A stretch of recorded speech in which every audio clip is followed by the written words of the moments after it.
1년 동안 주일날 이제 차를 타고 와서 섬기고 이제 다시 돌아가는 그런 그 커뮤니팅을 했습니다. 근데 처음 애나고 왔을 때 길을 잘 몰라서 길을 잃어버린 때가 있었습니다. 지금도 기억나는데 그 장소가 미시간 대학병원 앞이었습니다. 그 길을 잘못 들어서서 모르니까 신호등도 잘 못 보고 또 사인도 잘 못 보고 이제 설교를 하러 이제 예배를 드리러 오는데 경찰이 저를 잡은 거예요. 경찰이 이제 제 옷을 보고 어디 가냐고 그래서 예배 드리러 간다고. 뭐 하냐 그러니까 저는 목사라고. 그러니까 그 자리에서 그분이 그냥 경찰차로 저를 제가 가는 그 교회까지 에스코트를 해서 예배를 이렇게 잘 드릴 수 있도록 해주시더라고요. 참 그때 그 제가 뭐 잘못한 부분도 있었지만 또 처음이니까 이 지역에 대해서 잘 몰라서 그런 부분도 있었고, 그러나 제 느낌에 제 생각에 깨달은 것은 이 사회가 이 목회자에 대한 존경, 또 목회자를 리스펙트하는, 대우하는 그런 면이 있다는 것 자체가 참 귀했습니다. 제가 뭐 자주 그 경찰한테 잡힌 건 아닙니다. 근데 가끔씩 1년에 한두 번 조금 이제 정신을 차리면은 이제 몇 년에 한두 번 이렇게 잡히는데, 보통 이제 제가 아내하고 얘기를 많이 하다가 그렇게 잡힐 때가 있어요. 정신이 팔려가지고 옆 사람한테. 그런데 제가 이제 이렇게 좀 이렇게 잡히는 경우는 보통 이제 목회와 연결이 되죠. 급할 경우가 있으니까. 또 어떤 때는 새벽기도 가다가 너무 급해서 이렇게 이제 딱 잡혔습니다. 새벽기도 간다 그러니까 그냥 보내주더라고요. 물론 잘못했죠. 그렇지만 그 예배를 섬긴다는 그 직분에 대한 이 사회의 어떤 리스펙트, 저는 그게 참 중요하다고 생각합니다. 그 부분이 만약에 한국 사회에서 제가 경찰한테 잡혔는데 제가 목사입니다 이렇게 얘기를 하면은 어떻게 될까? 아마 많은 다른 반대의 어떤 그 리액션이 오지 않을까 이런 생각을 합니다. 존경한다는 것, 그것은 그 사람에 대한 또 그분이 하고 있는 사역에 대한 어떤 리스펙트, 그 부분을 귀하게 여기는, 그리고 그 귀하게 여기는 것이 마음으로부터 우러나올 때 그때 그것을 우리는 그분을 존중한다 이렇게 얘기를 하죠.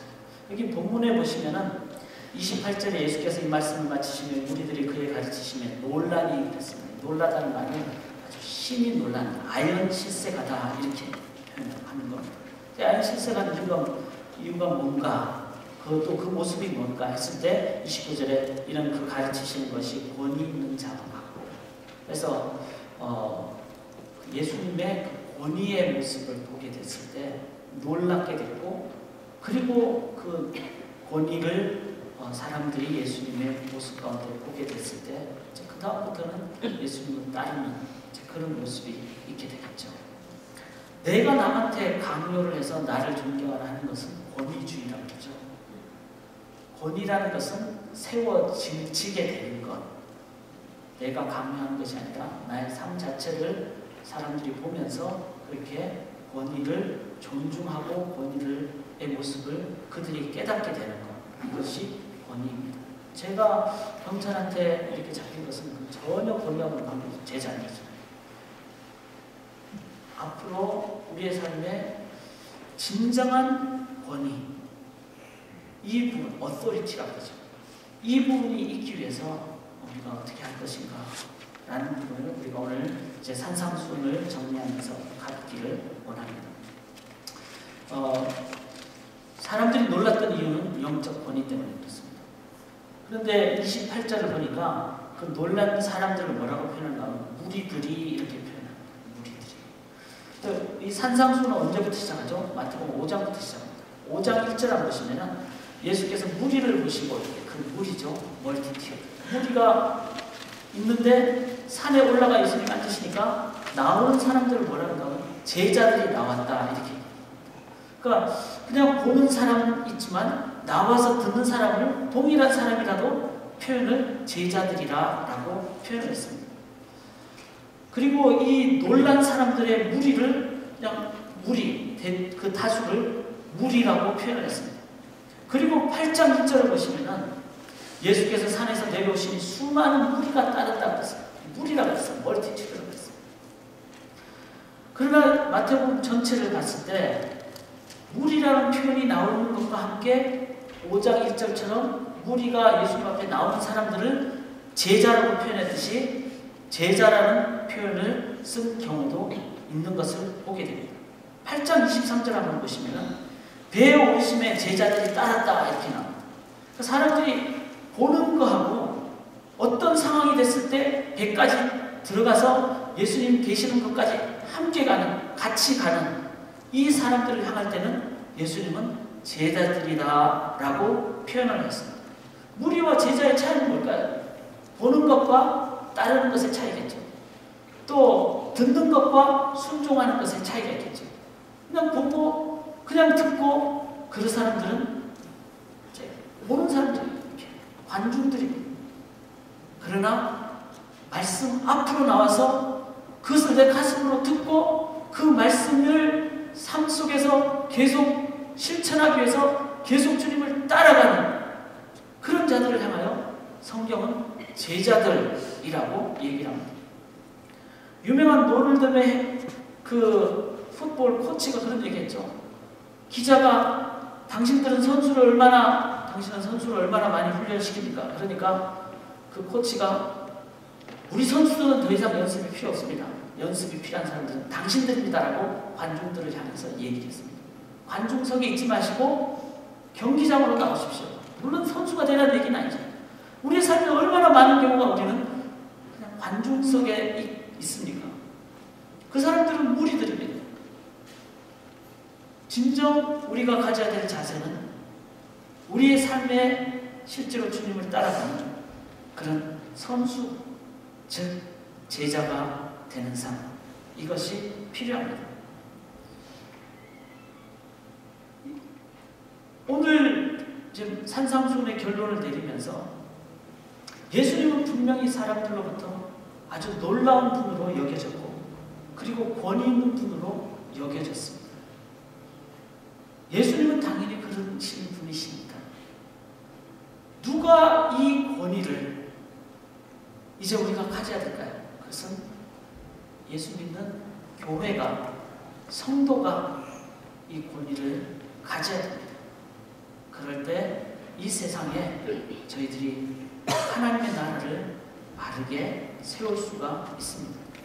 그래서 마태복음 이렇게 무리와 제자들의 병행으로 나가다가 마태복음 마지막 28장 18절에 뭐라고 나오죠? 예수님께서 그렇게 말씀하시죠. 하늘과 땅의 모든 권세를 내게 주셨으니 이렇게 얘기합니다. 그러므로 너희는 가서 이렇게 얘기합니다. 여기서 이 너희는 누굴까요? 바로 16절에 보면은 11제자가 갈릴리에 가서 예수께서 지시하신 산에 이르러 예수를 배우고 경배하니 예수님을 끝까지 따라왔던 이 5장부터 시작해서 28장까지의 계속되는 내용 가운데 사람들은 수많은 사건들을 받고 수많은 말씀을 들었습니다. 무리였습니다.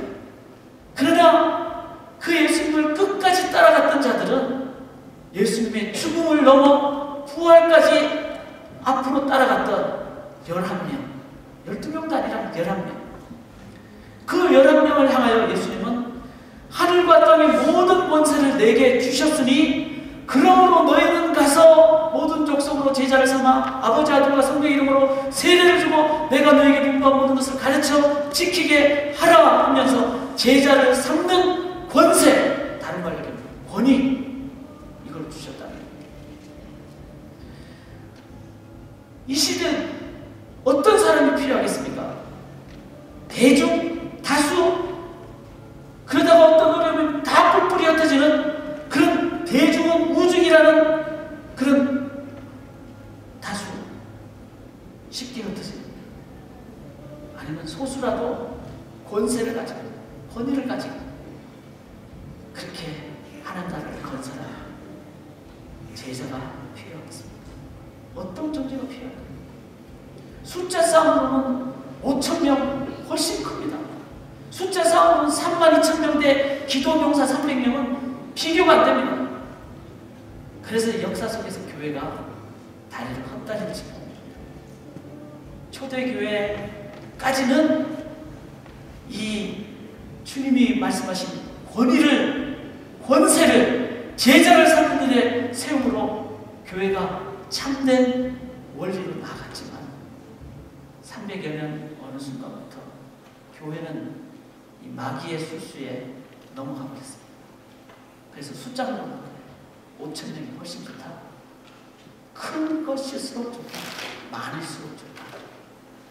그것은 다수지 권위가 아닙니다.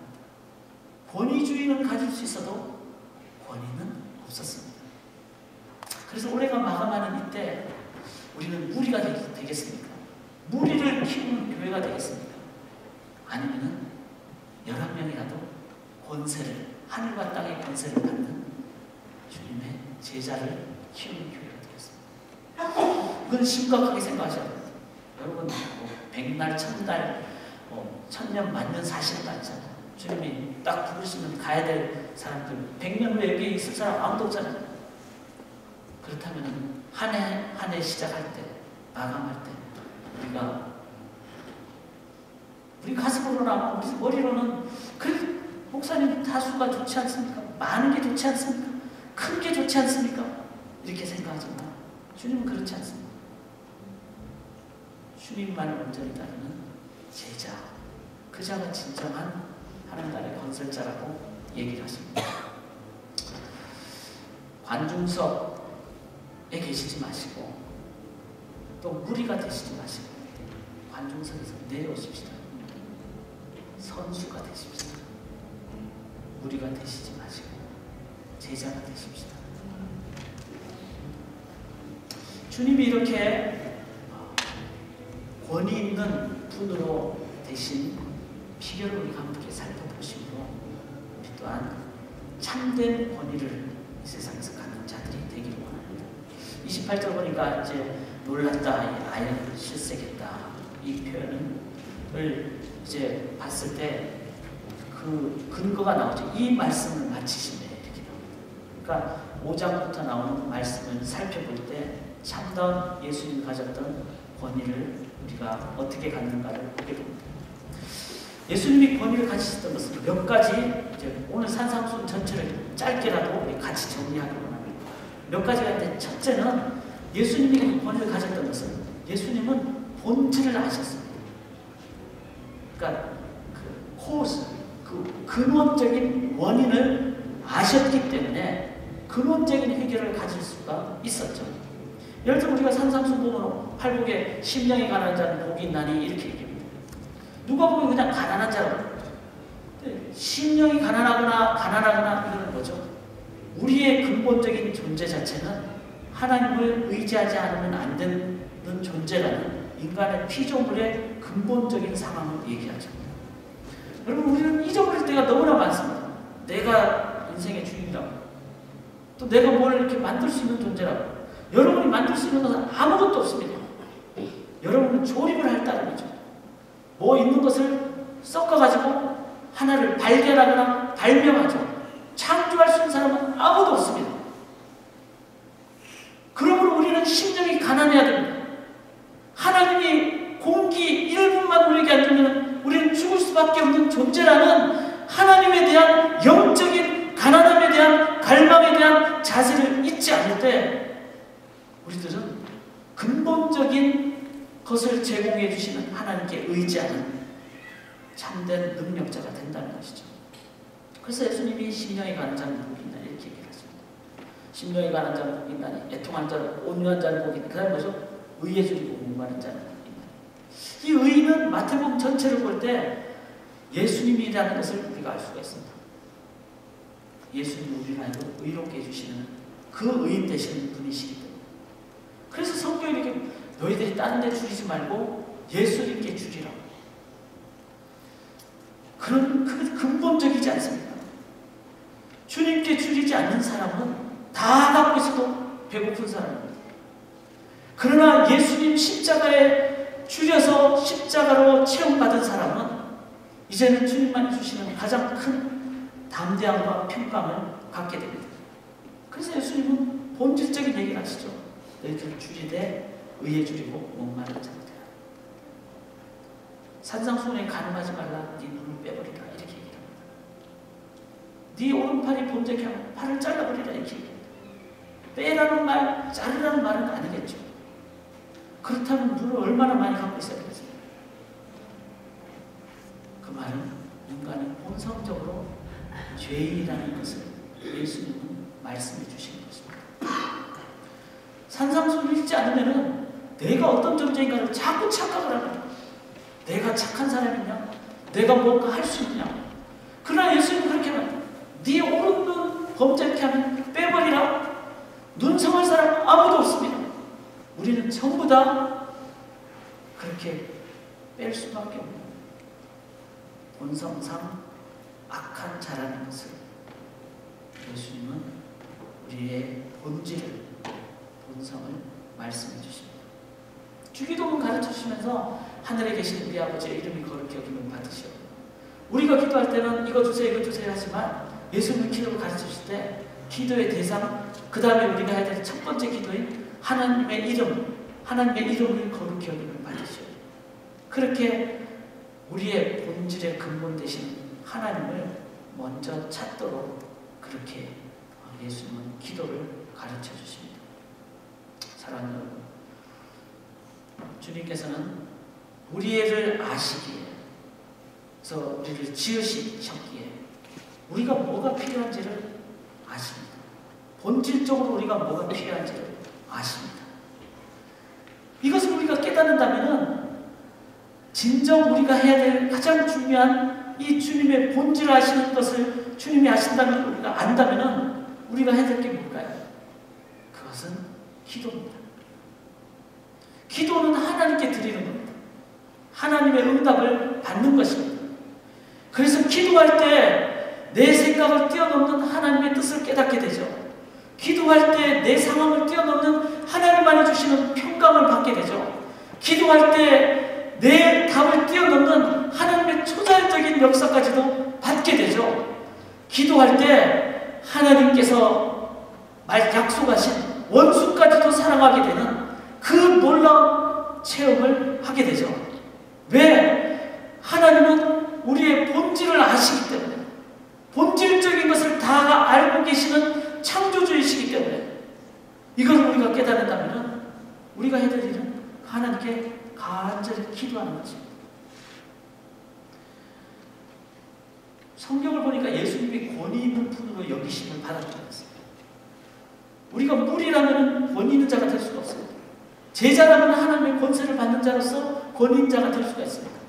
그러나 우리가 꼭 기억해야 될 것은 우리 자신이 권위 있는 자가 돼야 되지만 권위 있는 자가 우리 스스로는 결코 될 수 없다는 사실. 왜냐하면 우리가 주님이 아니기 때문에. 그러나 제자들은 할 수가 있습니다. 제자는 스승을 따르고 스승을 추구하기 때문입니다. 주님의 제자가 해야 될 가장 첫 번째가 뭘까요? 우리의 근본을 아시는 하나님, 근본적인 것을 근원적으로 해결하신 하나님이시기에 그 하나님께 구하는 자, 그게 기도자입니다. 기도자만이 하나님이 주시는 하늘의 능력을 체험을 받게 됩니다. 원수도 사랑하게 되고요, 평안을 갖게 되고요, 내가 할 수 없는 일을 하나님이 변화시켜서 상황도 바뀌어지는 것을 경험하게 됩니다. 그래서 기도자가 될 때 하나님의 능력을, 응답을 받게 되는 것을 본인도 체험할 뿐만 아니라 옆에 있는 사람들이 보면서 저 사람은 놀라운 사람이다 라고 보게 된다는 거예요. 그게 예수 믿는 자들이 가질 수 있는 권위를 갖게 되는 길이라는 것입니다. 그래서 기도자가 되시기 바랍니다. 주일 예배 전에 크라잉룸에서 깜깜하게 놓고 중보기도 팀원들이 와서 기도를 하고 있어요. 여러분, 금요일이면 좀 피곤한 일주일의 어떤 토요일 전에 마지막 날 아닙니까? 금요일 날 오전에 중보기도 팀원들이 와서 모여가지고 1시간 동안 같이 말씀을 나누고 또 함께 나누고 그 다음에 1시간 동안 교회를 위해서 기도를 합니다. 교회가 기도하는 한은 근본적인 것을 주시는 하나님의 그 제공 때문에 세상 사람들이 주는 그 차원을 뛰어넘는, 이거는 세우시는 것이라는 것을 깨닫게 되는 그 길이 기도이기에 교회가 그렇게 기도할 때 세상에 차별화를 선언하는 사람들에게 권위를 갖게 되는 길이 된다는 것입니다. 그래서 여러분 주일 예배 전에 10분, 20분 일찍 오십시오. 오셔가지고 누구든지 크라이룸에 들어가셔서 정말 크라이어 하루높이 기도하시고, 제가 중보기도 팀훈련하면서 지금 곳곳에 앉아 계시는데 예배 처음부터 끝까지 계속 기도하시라고 그렇게 말씀드려요. 왜?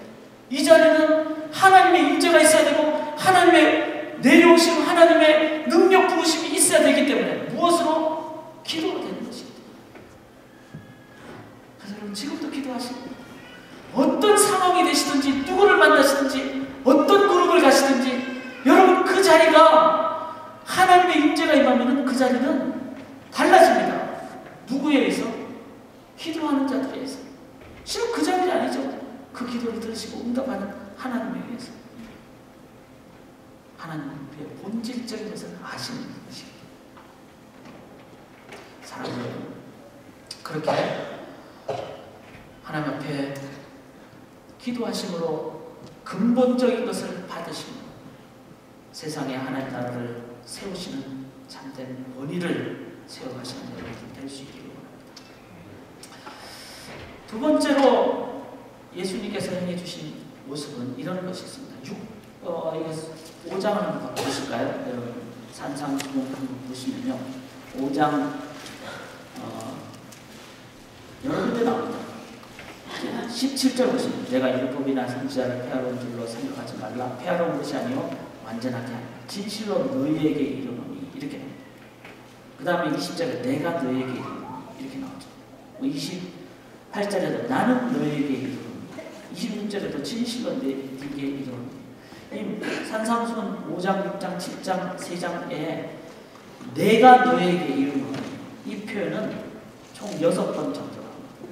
5장 21절 같은 거 보면은 옛사람에게 너희가 말한 바, 즉 구약 사람들이 이렇게 들었지만 여기서 이 옛사람이라는 말은 하나님의 말씀이 아니라 하나님의 말씀을 잘못 이해해서 잘못 전달한 서기관들을 얘기합니다. 그래서 그 옛사람들, 바리새인들, 그들이 잘못 말하는 것을 너희가 이렇게 들었으나 나는 너희에게 말한다. 헬라어 용법에서 이 내가라는 표현이 안 들어가도 사람들은 누가 말인지를 압니다. 1인칭이라는. 그런데 이 용법은 강조적으로 내가라는 표현을 강조했다는 것은 이거는 나의 말이 내 온 인격을 다해서 선포하는 말이다, 이런 말입니다. 그런데 예수님께서 하신 말씀은 어떤 겁니까? 바로 잘못된, 잘못 이해된 사두개인들의 이해에 대해서 예수님은 하나님의 말씀, 나는 너에게 말한다, 진리의 말씀을 선포하는 그런 모습을 예수님이 얘기를 하시고 계십니다. 예수님이 권위를 가질 수 있었던 것은 잘못된 말에 대한 고침과 그리고 하나님의 말씀만을 온전히 선포했습니다. 제가 영어 표현을, 이 표현을 자주 반복돼서 비교를 했습니다. 리액션이라는 게 있습니다. 리액션이라는 건 뭐죠? 내 생각이 어떤 상황에 대해서 반응하는 것을 얘기합니다. 당시에, 예수님 당시에 로마의 압제가 있었습니다. 그리고 유대인들은 전통적으로 내려온 유대인들이 가졌던 신앙이 있었습니다. 근데 그 신앙, 종교에 로마 사람들이 압제를 가하니까 로마 사람들이 막 우상 숭배하라 그러고 압제를 정치적으로 갈 때 여기에 대해서 반응한 사람들이 한 것이 리액션이었습니다. 한 예가 사두개파다. 이 사람들은 우리 천국 같은 거 믿지 말자. 죽음 이후의 삶은 믿지 말자. 이 땅에 살면서 잘 살면 된다. 그러기 위해서는 저 사람들하고 로마 사람들하고 잘 우리가 같이 손을 잡자. 이 현실 야합파가 사두개파입니다. 본인들이 갖고 있었던 종교성을 좀 내려놓고 뭐 어떻게 여호와만 이렇게 하지 말고 부활 이런 거 얘기하지 말고 우리 이 사람들의 생각과 잘 맞는 쪽으로 가자. 오늘 이렇게 자유주의죠.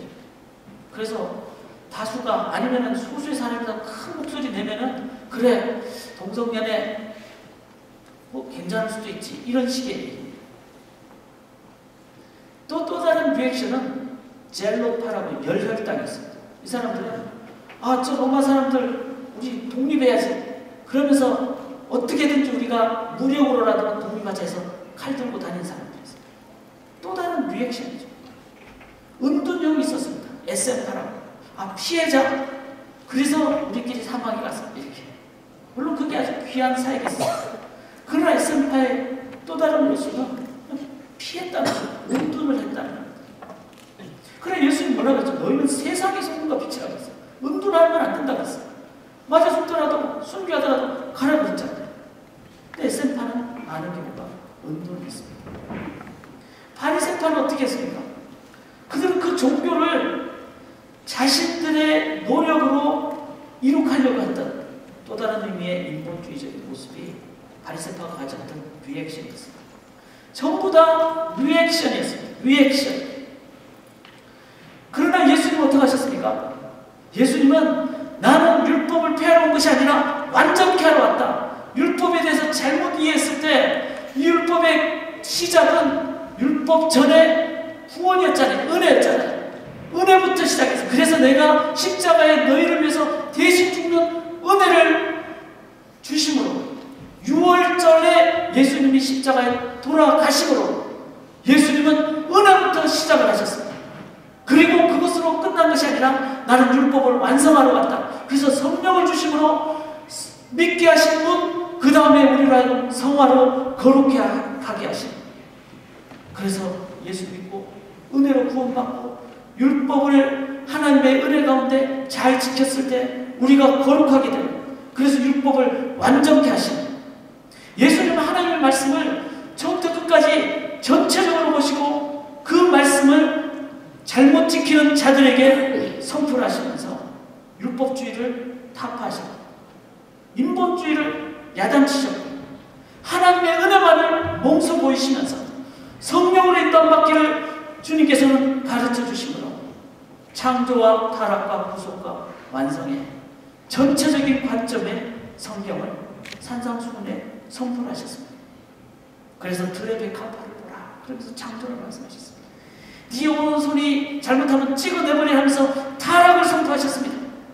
구하라 그러면 너에게 주실 것이요 하면서 예수님은 그 우리가 구하는 것에 주시는 하나님 그리고 좁은 문으로 들어가라 심령에 관한 자를 얘기하시면서 우리의 유일한 구원자 되신 예수 그리스도를 선포해 주셨습니다. 그리고 네 의가 서기관과 바리새인보다 더 나아야 된다는 완성 성숙의 차원까지 이웃을 넘어 원수까지 사랑하는 완성을 예수님께서는 산상수훈을 통해서 가르쳐 주셨습니다. 이게 뭐죠?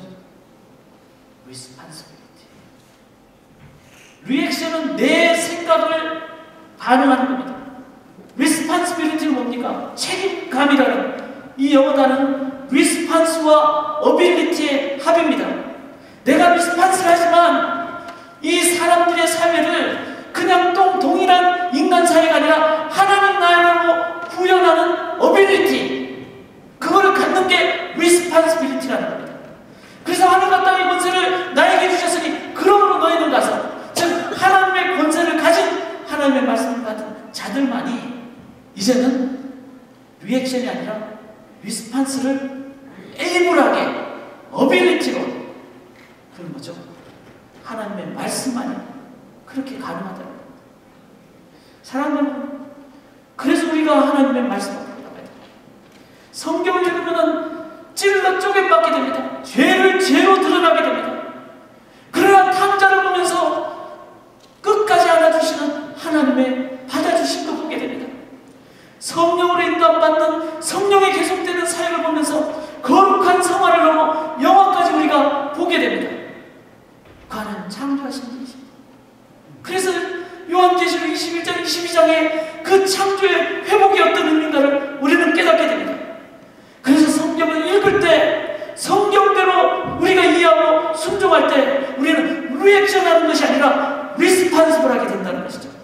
리스판스, 어빌리티 하게 된다. 교회가 그래서 철저하게 하나님 말씀 붙잡아야 됩니다. 말씀을 투혼적으로 보기 때문에 문제가 있는 것이고, 말씀을 세상의 교과서보다 더 못하는 것으로 여기기 때문에 문제가 있는 것입니다. 말씀을 대신에 어떤 다른 것에 초점을 갖기 때문에 문제가 있는 것입니다. 사랑합니다. 연말 연초입니다. 이때 좀 여유가 있을 때 신약 성경이라도 여러분들 말씀을 좀 읽으세요. 말씀이 여러분의 삶을 바꿔주실 것입니다. 말씀만이 여러분의 삶을 하나님의 리스판시빌리티로 인도하여 주실 것입니다. 그렇게 우리 교회가 말씀 앞으로 나아갈 수 있기를 바랍니다. 자, 예수님은 본질적인 것을 아셨기 때문에 우리가 그 예수님을 구할 때 예수님의 하나님의 그 본질적인 것을 봤습니다. 기도하셔야 됩니다. 그리고 주님은 진리의 말씀대로 나가셨기 때문에 우리가 말씀 앞으로 나갈 때 우리는 리액션이 아니라 리스판스블하게 된다는 거죠.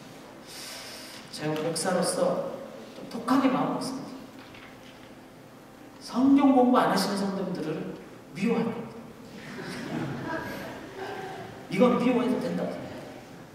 원래 미워한 사람이 아니에요, 제가. 그렇지만 이 부분만큼은 저도 리액션이 아니라 리스판스입니다. 왜냐하면 그것이 여러분들에게 권위를 세우는 길이라고 믿기 때문에, 여러분들이 세상에서 권위를 갖는 길이라고 믿기 때문에 교회에서 제공하는 성경 공부 목숨 걸고 참석하십시오. 제가 이제 오늘 마태복음 이제 산상순을 마지막으로 합니다. 제가 설교를 다 한 걸 다 여기 녹음을 다 했어요. 총 25번입니다. 여러분들이 제 산상순은 계속 보셔야 돼요.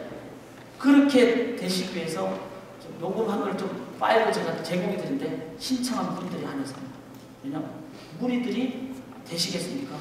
제자들이 되시겠습니까? 주님 말씀 앞으로 추구하는 자들만이 된다는 겁니다. 그래서 여러분들 길을 쓰고 성경 공부 어떤 공부든지 일주일에 하나는 여러분들이 하셔야 됩니다. 왜? 진리의 말씀만이 우리를 바르게 세우기 때문에. 예수님이 권위를 가지신 마지막 이유는 예수님은 자신을 왕으로 선포하셨습니다. 이 팔복 보시면요, 마태복음 5장 보시면은 심령에 관한 자는 누구누구는 3인칭이잖아요. 그런데 팔복 끝부분에 11절에 나로 말미암아 너희를 욕하고 이렇게 나옵니다. 그 3인칭을 얘기를 하시다가 나로 말미암아 라는 표현을 예수님이 쓰셨다는 것은 예수님 자신이 이러한 삶의 기준이 되신다는 것을 얘기합니다. 예수님이 이렇게 표현하신 하나님에 대한 표현을 자세히 우리가 마태복음을 보면은 우리 아버지라는 것은 주기도문에만 나옵니다. 그런데 예수님이 하나님에게 대한 표현을 쓰실 때 내 아버지라고 얘기해요. 내 아버지. 이건 어떤 의미죠? 나와 하나님과의 특별한 관계를 얘기하는 것이죠. 즉 예수님은 자신이 하나님 되심, 왕 되심을 선포하셨습니다. 그래서 7장, 우리가 마태복음 7장 22절 23절을 보면 내가 그들을 도무지 알지 못한다라는 표현 속에 예수님이 심판의 기준자로 오신다는 것을 알게 됩니다. 예수님은 창조주시오, 요한복음 1장. 심판자십니다. 마태복음 7장. 예수님은 구원자십니다. 예수님은 하나님이십니다. 이것을 예수님은 선포하셨습니다. 그렇다면 우리가 이 예수님의 이 관점을 이해했을 때 우리가 예수님께 향해서 가져야 될 자세는 뭘까요? 단 하나, 예배입니다. 예수님은 하나님 되시기에 예수님은 예배의 대상입니다. 그래서 우리의 삶에 하나님만을 경배하는 예수의 이름으로 보혈을 지나 아버지 앞으로 나오는 그 예배자가 되실 때 창조하시고 구원하시고 심판하시는 그 하나님 앞으로 나오게 될 때 하나님의 임재가 있게 됩니다. 그때 하나님만이 주시는 그 권위를 세상 속에서 갖게 된다는 것입니다. 그래서 여러분, 예배자가 되는 것은 세상이 줄 수 없는 권위를 갖게 되는 길입니다. 주일만 예배드리는 것이 아니라 매일의 삶 속에서 예배드리는 자. 예배라는 게 뭐죠? 우리를 만드신 하나님 앞에 나아가는 것을 얘기합니다. 하나님을 하나님으로 섬기는 것을 얘기합니다. 제가 이제 그 몸이 조금씩 이제 50대가 됐을 때 좀 다르다는 것을 깨닫게 됩니다. 그래서 매우 짜운 거 이런 거 보면 잘 안 받아요. 근데 그게 정상 아닙니까? 원래 사람은 자연스러운 게 정상이죠. 그래서 몸에 맞는 걸 먹는 게 정상이죠. 그래서 제가 요즘 먹을 때는 먹는 것조차도 아주 조심하게 됩니다.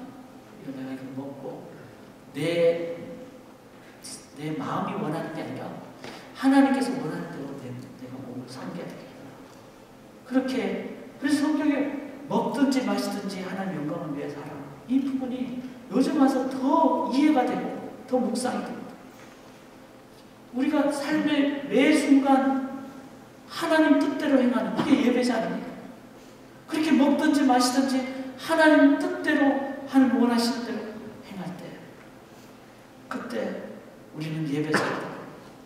그 예배의 모습을 가질 때 하나님의 임재가 있게 됩니다. 그것은 세상에 하나님의 나라를 선포하는 권위자가 된다는 것입니다. 사랑하는 여러분, 세상에 참 권위자가 필요한 시대입니다. 권위주의는 많지만 저 사람 정말 존경하고 싶다. 저 교회 정말 귀한 교회다. 저 목사님 정말 훌륭한 분이다. 그냥 인간적인 차원이 아니라 존경심, 정말 신앙적인 차원에서 그렇게 권위를 우리가 인정할 수 있는 그런 사람들이 실은 많지 않습니다. 저도 이 말씀을 묵상하고 준비하면서 제가